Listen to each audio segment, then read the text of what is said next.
You hear that? Sounds like fuel being pumped and refined, right? Wrong! That, my friends, is the sound of dollars being made. Every single pump and drop of chem fuel is another dollar in our treasury, and this planet is absolutely dripping with fuel reserves. The name's Commander Bad Luck. Let's get real. You already know who I am, and this is my mistress, Mai. Say hi, baby. She's too busy playing the piano. We are the Free Space Holders, the ultimate trade guild here of the planet.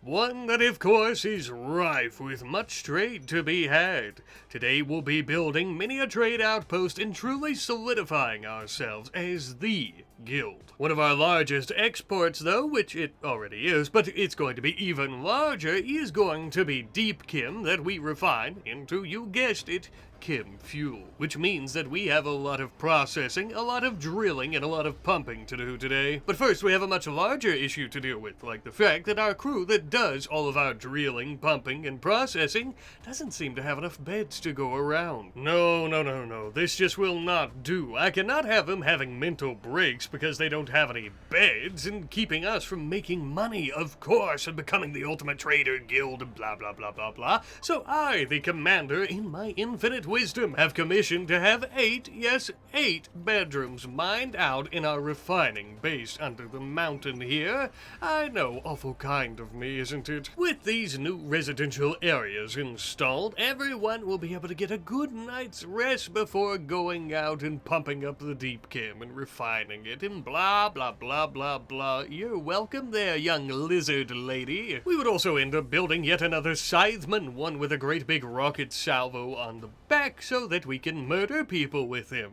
You see, my friends, I may have misspoke earlier when I said that we're going to be pumping chem fuel. I mean, that's not incorrect, we are.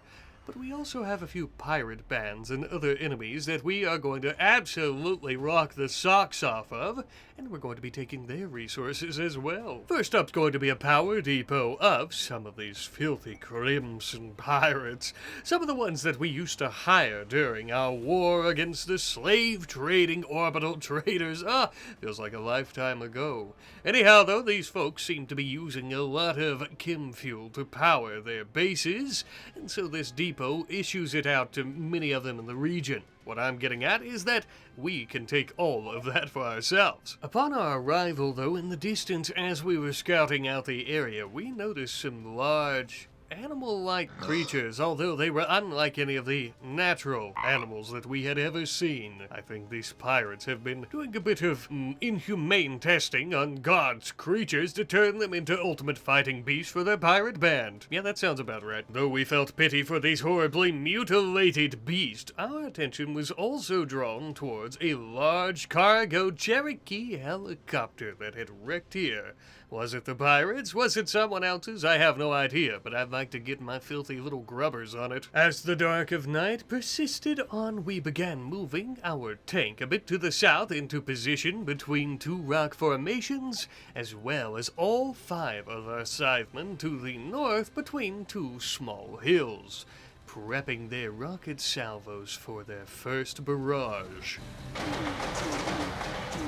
Streaking across the sky with a whispering hymn like furious angels, before ultimately finally arriving at their base, killing many of their soldiers, and unfortunately destroying a lot of that fuel that we wanted to take for ourselves. Oopsie poopsie. That's okay though, because after we finish slaughtering what is left of their defensive force here, we will be able to take anything else that is left over in this base, which I'm sure will make it all worthwhile. So after we finished raining hell upon their heads, it would seem it is time for us to take what is ours now. Though even with their community in absolute shambles, many of them were braver than we expected, pun intended. And of course, the genetic abominations were now free to go and wreak havoc on the planet's ecosystems. And that also means that we are free to scavenge through this entire place for anything that we might find useful, or also of course valuable and or profitable. As we begin searching throughout all of these facilities, we actually ended up finding 2 more minor power generating areas with a decent bit of chem fuel. Unfortunately, the main one we still blew to smithereens. Bit of an oopsie daisy, oopsie poopsie, but at least we still have a little bit left here. We also found a few crates, one with a reinforced barrel, nothing too fancy there, but another had a biomutation lance, some type of device that forcibly mutates creatures into other abominations. Nothing we'd really have all that much use for, but it would sell for a decent profit. As I'm sure you've guessed by this point, though, the most valuable thing of all in this entire place was going to be that cargo chopper. So, how about we restore it and take it for ourselves? That'll save us from having to build our own. The process of doing so seems to have been started by the pirates, who must have been attempting to repair their vehicle here, but it is going to still take a lot of new components. Lucky for us, back at the HQ, as well as our refining base, we have plenty of resources to go about making engines and fuel tanks and anything and everything that we need to refabricate this bird into working order. In the meantime, as we are working on parts to restore this chopper, though, we are also going to be doing the more important task of doing plenty of orbital trading with bulk goods traders from all across the galaxy looking to purchase plenty of the fuel we're refining here, making us a gigantic profit each time, might I add. With every trade ship that would come and go, we would immediately go to the comms console and request another for a small profit of about 400 to 500 silver, depending, of course, and every few days another one would come in, looking to buy more and more. We are already rolling in oodles upon oodles of silver, gold, and jade, is basically what I'm trying to say. After several days of fabricating parts, we also finally have all of the components needed, as well as actual industrial components and steel, to go about fixing up this wreckage of our cargo chopper, which we would end up bringing over with some of our shuttles and wasting no time to finish. My, oh my, ain't she a beaut? I don't think I can stress enough just how useful this helicopter is going to be. With its insane cargo capacity, it is going to be absolutely crucial and vital to all of our within-atmosphere trade with nearby factions who are looking to buy our fuel as well as other minerals and resources. We'll also be completing the research into these helicopters. That way we can build a secondary or third one if we were to want to and need to, which I don't really think we'll need to do, but just in case. However, I just really want to drive home the point that we have all of these refineries, we are pumping all of this chem out of the ground, we're refining it, we're processing it, but now, not only do we own the heavens above where we are selling it, as well as other things that we mine from asteroids, but we are also doing that here on the ground. The heavens are ours, the skies are ours, and so is the ground. The only thing we have left to conquer is the sea. We could do that, though. Perhaps in another series, though. As for right now, we need to continue scanning the grounds around our refinery base to find more deep chem to pump out. We also ended up recruiting Gristle into our ranks. You remember Gristle, one of the many different pirates who used to be slavers who were trying to murder us. Well, they're reformed now, and better yet, Gristle here is actually very intelligent, which is going to be absolutely crucial for trying to scan for more deep chem. We have had and are going to continue to have many a team working around the clock scanning for these underground reservoirs. Of course, even with people working around the clock like this with our most intelligent folk, it can still take some time.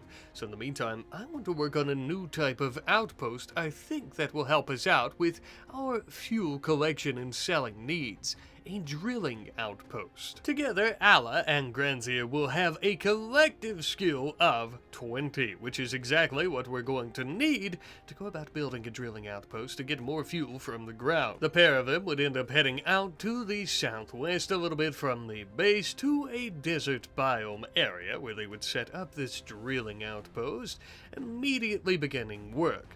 However, it does take quite a bit of time before we actually start pumping any fuel out of the ground and refining, as we well know with our main base here, so it is going to take quite some time before it is ready, but once it is finally pumping and refining and blah blah blah blah blah, we'll actually end up getting close to, I think, about 500 chem fuel every month.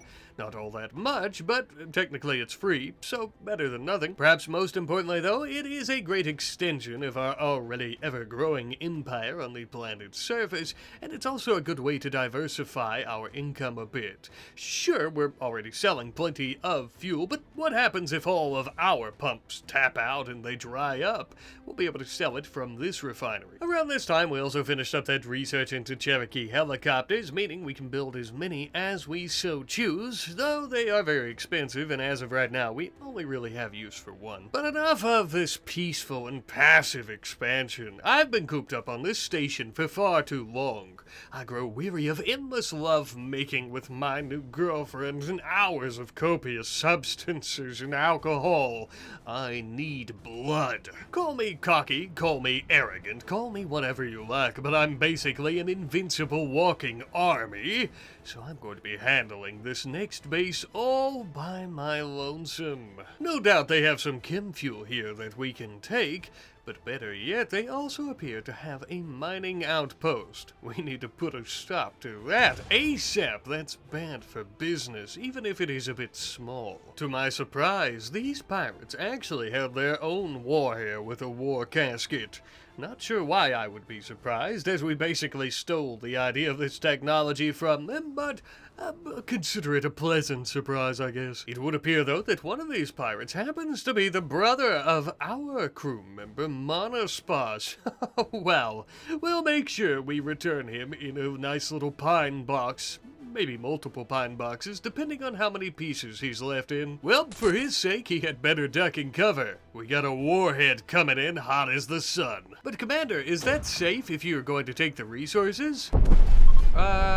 No, but it looks like it worked out. One well-placed anti-grain warhead seems to have killed the majority of their forces. They didn't take this absolute beating lying down, though. They had fired off a shell of their own as our warhead detonated. Here it goes, now or never. Was this shell the ultimate payback? A force of destruction like no other? One that may actually turn the tides forever in their favor? Let's find out.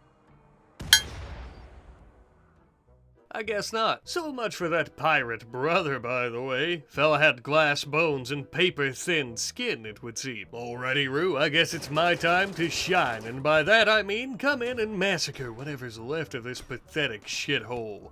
Like this wannabe war casket bitch. I started throttling his ass with my grav hammer, blew up his shrapnel shells, and that really seemed to piss him off. Got him to come over and do a little hand-to-hand combat with me. But in the end, I won the day, it would seem. Ah, you poor dumb creature. It must suck to be you.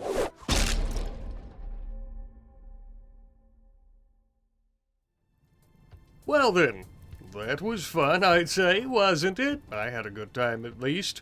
Not so much for this guy. However, now that everyone's dead, we are free to take all the chem fuel that we like. Most of it, though, seems to still be within these actual generators, and my large war casket stubby fingers that, I can't eject fuel or do much of anything, like feed myself or wipe my own arse, so I had to call in some assistance. Once a couple members of our crew arrived in our cargo chopper, I might add, we immediately would start ejecting fuel. We would also start deconstructing many of the generators and other electronic components and devices. That way we could get other resources, components, steel, blah blah blah. We also deconstructed some jade walls. Kinda stupid that they built anything out of jade, but it's all worth a lot of money. We loaded it into the chopper and then we headed back to the refining base. At which point we would drop off Monospas's brother. Sorry about that. There was no way for us to save him and rehabilitate him. The commander swears by it, and trust me, he wouldn't lie to you. Feel free to bury your brother next to some of our fallen, though. Sure, Abby, he didn't really deserve it, but that's okay. If it makes you feel better, Monospas, that's what really matters. Ooh, looks like somebody forgot to get that out of there. Catfish, fine. You can keep it and study it, Catfish. Bit of a constellation prize for you no longer being the commander, I suppose. Just clean up all the corpse bile when you're finished, please. As for me, my bloodthirst has been satiated, at least for the time being. And all the riches that we've made from all our chem fuel sales have been brought back to the HQ along with myself. Now it's time for us to fill our treasury like a fat hog for a feast, stuffing our coffers to the absolute brim, to their limits as much as humanly possible. And even yet, there's still plenty of space to be filled yet. More money to be made. Speaking of which, while the commander's been busy killing folks for their chem fuel, we have been scanning and finding 2 brand new reservoirs underground of deep chem to start refining. Pretty far away to the southwest of this region, and far, of course, from our current refining areas, but that's not a problem as we have plenty of resources and manpower to make this work out in our favor. The piping is going to be very long, but a small price to pay for all these gallons of chem fuel. With 2 brand new pumps, plenty of storage tanks, and refineries added on, we are just pumping gallons, and I really do mean gallons upon gallons of chem fuel. The amount of fuel that we are refining and storing here is just ridiculous. I think currently what you're looking at right now is over 40,000 gallons, and it's only that low because we keep trading off more and more and more. This is actually insane. And we've always got an eager buyer waiting just in orbit for the purest fuel in all the system. Yes, indeed. To simplify, we're making an absolute ungodly amount of silver from all this fuel. But there are other ways to make plenty of money, as we well know, and we are now going to be touching on some of those. You see, the original plan was for us to capture a lot of people with good social skills so we can start setting up a lot of trade posts. But the commander, in his bloodlust Luciferian binge and high, has been killing them all, so I guess we're gonna have to work with what we have here. Razor and Gristle will be working together with a combined social skill of 10, the minimum to create a trade outpost. Lawrence has a social skill of 11, so that does mean that he is going to be flying solo so we can get the most bang for our buck. Last of all, for the outpost building, at the moment at least, is Trev and Prosric, with a combined social skill of 10. These 5 people are currently the only ones we can afford to sacrifice for the outpost. Though as they're trekking to their desired locations for the new outpost, I should specify that I use the word sacrifice in jest here. We're not actually sacrificing them. As a matter of fact, these outposts actually contain the actual people who are going there, and we could deconstruct or dismantle these outposts at any given moment and bring our pawns back, or send other pawns there to take their place. It's actually all very realistic, which I love. Anyhow though, after a couple of days traveling on foot, they ended up setting up these outposts, giving us 3 brand new. Individually, we're getting 300 silver every month from each of these outposts, meaning we get a total of 1,200 for the moment. We're also getting 450 chem fuel from our drilling and refining base that we built that is now producing chem fuel, which is barely a fraction of what we are making at the main place, but that's alright. Every single drop counts. And now that we've sent out a lot of our people for those outposts, I no longer really feel like we need to expand the borders of our refining base. Whereas before I felt we needed to take in a bit more land for farming to feed our populace here, now that our populace is much lower, it's going to be much easier to feed them, and we don't really need to expand. I really think it would be safer not to be honest. That being said, of course, safety is always of the utmost concern to us, so we're going to be adding in a few new auto cannons. Along with that, of course, we are going to be giving them proper cover behind sandbags. Most importantly, though, and probably most interestingly enough, we are also going to be adding in swarms of hunter drones to help us defend our border walls. And even though we didn't exactly need it, we also ended up adding in a small bit of concrete pathways on the outside of our walls where we didn't already have stone. That way, in case there's a massive forest fire, we won't have to worry about putting it out anymore. Well, unless it starts burning all of our pumps, but that's an issue for another time. And now this next part ain't exactly a defensive need, but we do need to name our elephant. And I guess if we used it as a war elephant, which we probably won't, won't do because it'll die. We could consider it a defense need. Regardless, though, we're going to be naming her Oil Drum. A wonderful name from our good friend, I apologize, Gomolium Poe. I have butchered and slaughtered your name, and for that I am eternally sorry. But I'm also eternally grateful for the very fitting name for our elephant, who is actually going to be pretty important in some upcoming vanilla expanded series that we'll see in the future. But more on that later. As for right now, it would seem our money-hungry commander is coming down to the surface for a silver delivery back to the HQ. But as this was going on, we began to feel a strange static and pulse in the very air and atmosphere itself. Ah, a psychic storm! We should have known. Nothing good ever follows one of these.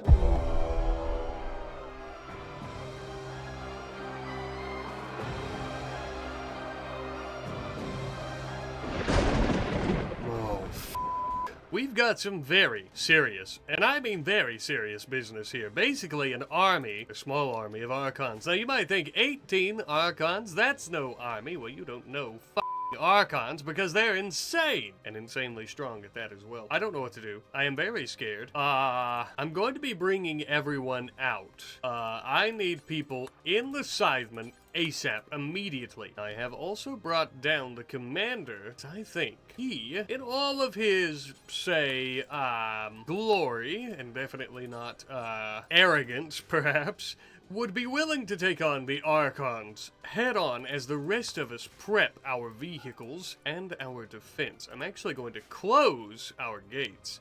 But yes, the commander is going to be taking them on head-on. How will this work out? I have no clue. I really don't. I'm very nervous. I think if we keep a distance from them, we might be okay. They all have ranged, or I'm sorry, they all have melee weapons, so... Okay, let's move. We're gonna stay on the move here and stay on the offensive. I think we might be alright. Uh-oh. Come on, Commander, move. Move, Commander, move. What is that? What is that? What the hell is happening?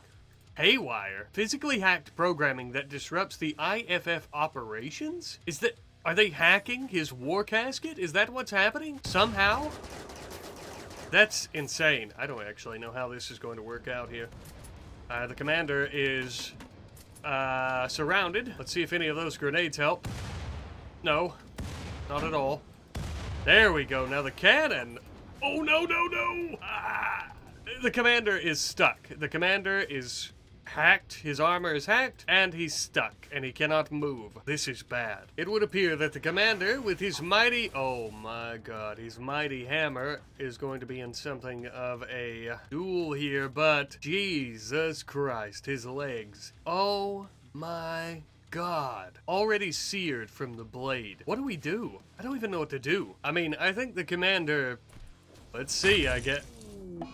Good God, that was insane. How is that even? I mean, I know the Archons are strong, but good God, Commander Badluck has been murdered. Okay, what? Okay, hold on. Oh, divided his liver into neat pieces. Are you kidding me?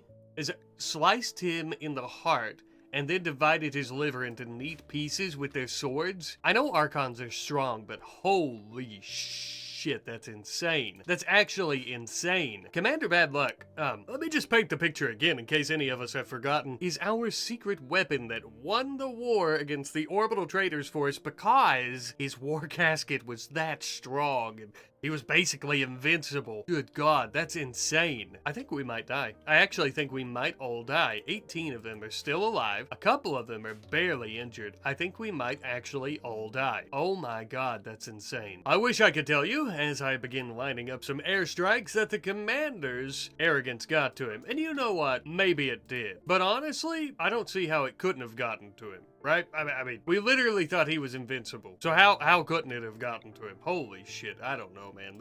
I still can't believe that he's dead. Perhaps he should have waited here with the rest of us and prepped for what was coming, but I mean, I don't know. I really don't even know. I don't even know.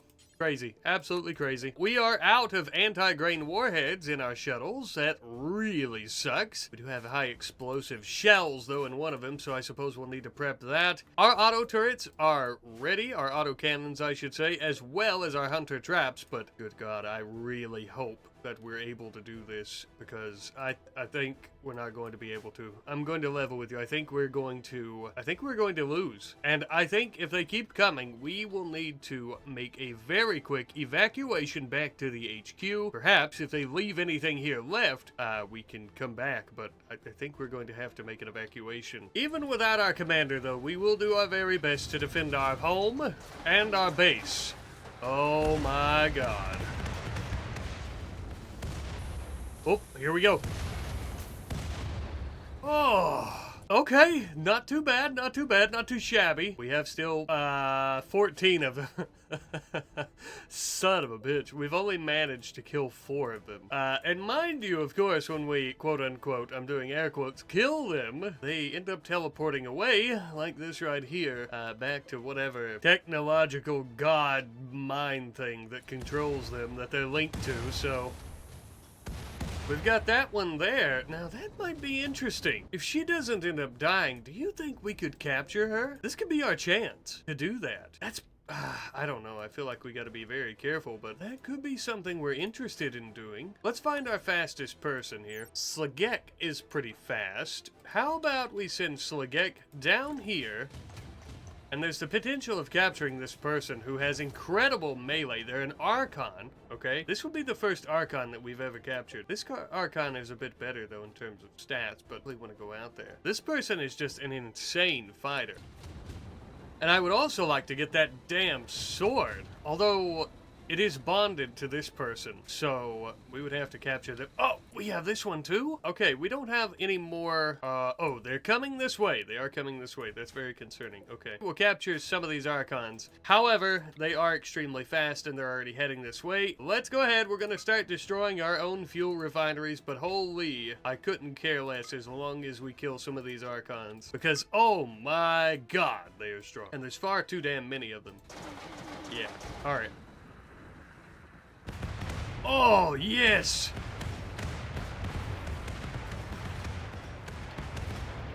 Okay, alright, we got some good hits. Pause, because I immediately want to capture this person. Oh, you already... Yes! Yes! That's fine. Capture her. Carry her. I need you to come back this way and go straight through here. Take her up this way. We don't want to even get slightly near any of the archons that are coming this way. We're gonna start hitting them with rockets once again. I also want to bring our roadkill tank over here. We are going to be capturing this person, hopefully. I want to hit them with... Oh, yeah. The archons didn't see this shit coming. We are closing the gate. We are no longer going to be messing around like that. And we are actually capturing 2 archons so far. Good God. This could be a very bad idea, tending to them outside, because they could get up and start beating the shit out of Scavenging and kill her, which I would prefer not happening. So begins yet another missile barrage. Here we go. Oh, sweet heavens. We almost destroyed our old commander there. Good God. Thanks to our auto turrets, we are also doing pretty well at fending them off once they do get closer. I will say, however, that our scythemen, the rocket salvos, you're noticing here, the little bar, if I'm not mistaken, this is the overheating bar. I could be mistaken. I've been mistaken plenty times before. But if indeed that is what that is, as I recall, that means that all of our rocket salvos are about to be overheating pretty soon, which is not very good. We got rockets flying all willy-nilly. Oh, such a nimble critter. That's okay. How many do we have left? Let's take a look. I think 5 in total, and this one is downed.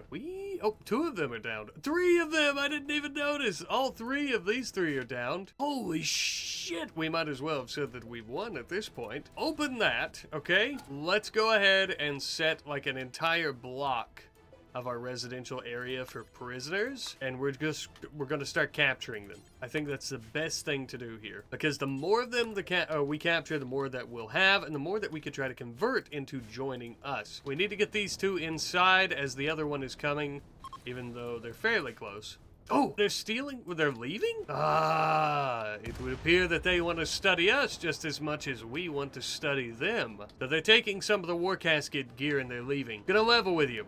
I don't mind that at all. I want them to get the hell out of here, whatever that takes. Whatever that means, whatever that takes. If we don't have to fight them to get them out of here, that's fine. But we have actually defeated the Archons, a massive Archon assault, might I add. Absolutely massive. But it did come at the cost of our commander bad luck. A poor, arrogant commander, nonetheless. So I suppose now we have our Archons to tend to and to attempt to recruit. We also have a commander that we need to bury and to mourn. It wouldn't take long at all before word made it back to the HQ about the result of our incredible stand against the interdimensional foe, as well as bad luck's untimely passing to his mistress Mai, who was less than thrilled, to say the least. As a show of good faith and an attempt to respect our now deceased commander, Kefish, our now once again acting commander, issued that a crypt be built within the orbital HQ. Something we had hoped we wouldn't need here of all places, but alas, it must be done. Our commanders are unlike the others of our crew that we've lost, though all are sacred and their memories precious to us. Our commanders have always guided us, and this is the second time that we've lost one, even though Kefish was technically resurrected. To honor bad luck, we also decided to line the crypt with silver, exquisite tiles. Seems fitting for such a sleazy, greedy greaseball of a leader.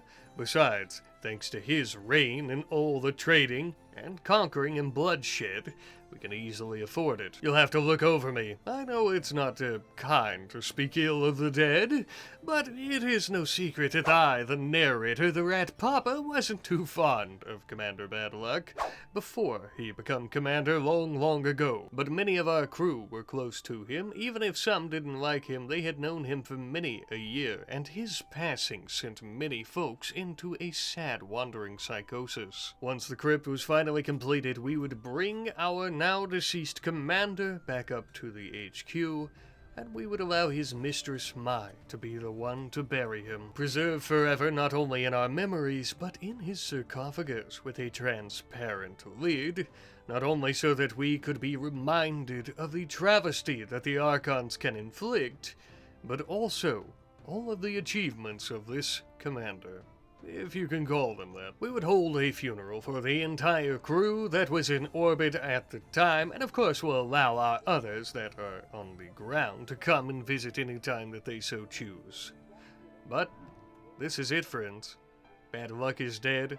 A lackluster funeral. Ah, bad luck. I warned you, did I not? I told you when you kicked the bucket I would be there and I would cackle like a goose. Now who got the last laugh, you fetid muppet? Me, I did. Perhaps my favorite part of this entire ordeal? Kefish is our commander again. We are so back, baby. We very quickly threw together and repaired our fuel piping, and the refining was back in session. Oh, also, I just want to ask you guys, do you remember those Archons we captured? Yeah? So do I. But, where are they? Our cells are completely empty with nothing but a blood stain in their stead. Well, now not to spoil anything, but technically we didn't lose all the Archons we captured, just 3 out of the 4. One of them we actually managed to convince to join us before they warped back into their own dimension that is beyond our comprehension. I had noticed earlier they had incredibly low resistance, which I found odd, but I suppose it's because they're damn near impossible to recruit. Zarthra here, though, seems to have been a bit too slow, possibly because we had cut off her leg, meaning that we actually managed to recruit her before she teleported away, as I mentioned. Well, Zarthra, you seem to be in luck because our new old commander is in the business of making friends, not enemies. So you can even have your armor back. There we are, now you look just as you did a few weeks back when you tried to murder us, well armored and defended. And you can even help us learn all we need to about your people and abilities. Perhaps you could even help us learn about sidecasting. Maybe even a dedicated sidecasting expanded series? I think so. However, we still have a few loose ends here. Back to our trade empire as our sole focus for a bit.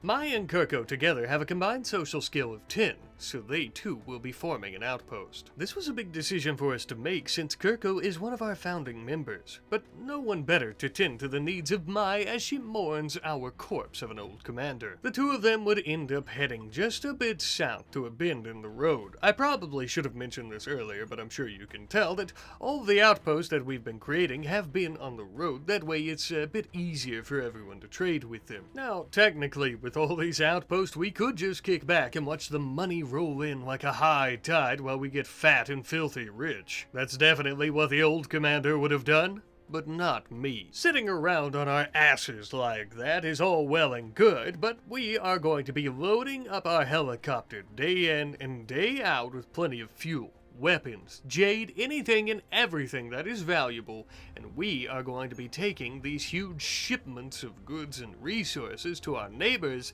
to be sold off for a mega profit. And truly, my friends, we have made, and I say this a lot, but truly, an ungodly fortune here. And with that, my friends, I think we are well set for the future. I didn't exactly expect this last episode to go as it did, but I must say that I am pleasantly surprised. Now you may be thinking, this seems a bit short. Sure, we've done 10 episodes with over 7 hours in total, but Vanilla Expanded is absolutely, diabolically gigantic. Well, you're right to question it, friendos. That's why this is not the end, but simply the foundation. Now, I do this too many times with my series where I turn them into some cinematic continued universe with different series and so on, and I'm doing that again here. But I kinda have to. There's so much to Vanilla Expanded. There's no way for us to do it in one great big series like this without it becoming a bit too tedious and even boring, really. Once you get to the late game like this, all the fun is just kinda gone. We could quickly, with a few more episodes, knock out every last bit of these other Vanilla Expanded mods that I kinda want to solely focus on, but what would be the fun in that? We're a giant mega empire corporation orbital traders guild. Indeed, even though we've built an excellent fuel refining mountain fortress for all of our fuel and trading needs, as well as an orbital fortress floating high in the heavens with advanced laboratories, a mechanoid army, powerful mining crew, and grav ship for our own asteroid mining company, and revolutionary needs, we still have barely begun to scratch the surface of what Vanilla Expanded has to offer. Many of these other directions really deserve their own series, where we solely focus on them, such as a Psycaster's Expanded series with a well-trained and very powerful hyper-dimensional archon. Once we get the info we need from her, of course. She would already have one ally in the beginning, being we as the Orbital Traders Hub, of course. So she would be pretty well set in terms of friends, and also money-making needs for wherever her adventures were to take her. Or Vanilla Genetics Expanded. Perhaps our commander would be interested in creating her own hybrid creatures, if she so chose to give her role to someone else. Or even kept it for herself. Either way, we do already have an elephant with ample DNA we could use for some experiments, and a bit of gene splicing. That could be quite interesting. But where would we do all of this gene editing? Perhaps we could use this abandoned space station for our new lab. You guys have left some really great suggestions as to what we should use the station for, and I'm still deciding, but I guess my point is we still have so much to do. But I prefer for us to do them in separate parts, as separate, more focused series on specific portions of Vanilla Expanded. Another example of this is that we've barely touched any of the quests or possibilities that come along with the expanded content of Deserters and the Empire. There's so much potential to have fun with. Be sure to let me know what you would like to see us do in our Vanilla Expanded experience and playthrough in the comments section below. I'll be sure to read as many as I can and to take them all into consideration. But until then, I would like to thank you all for watching. But more than that, obviously, as always, you fine folks are a major part of our playthroughs and series. In this one, a bit more than you might think, actually. The best example of this by far was the election that we held for Commander. The majority of you guys voted for Bad Luck, which, let me just say, I was genuinely surprised by. Regardless, though, this decision influenced the direction our faction and the series as a whole took because of that. I'm sure you noticed once Bad Luck took over, we became a bit greedier, more conquesty, stuff like that. Up until he died this episode, which was not staged, by the way. I genuinely thought he was going to be fast enough to run circles around those archons and blast them. I wholeheartedly expected Bad Luck to be alive right now, and my plan was for Kevish, assuming she was also alive, to be the main character in our genetics expanded series that would probably be next in line. Life has a funny way of working out like this. I guess my main point here is you guys, as always, are amazing, and you, yes you, make this shit so fun, so awesome, and I just love you guys so much. Seriously. But my friends, for now, I must bid you farewell. Until we meet again. Soon. Very soon.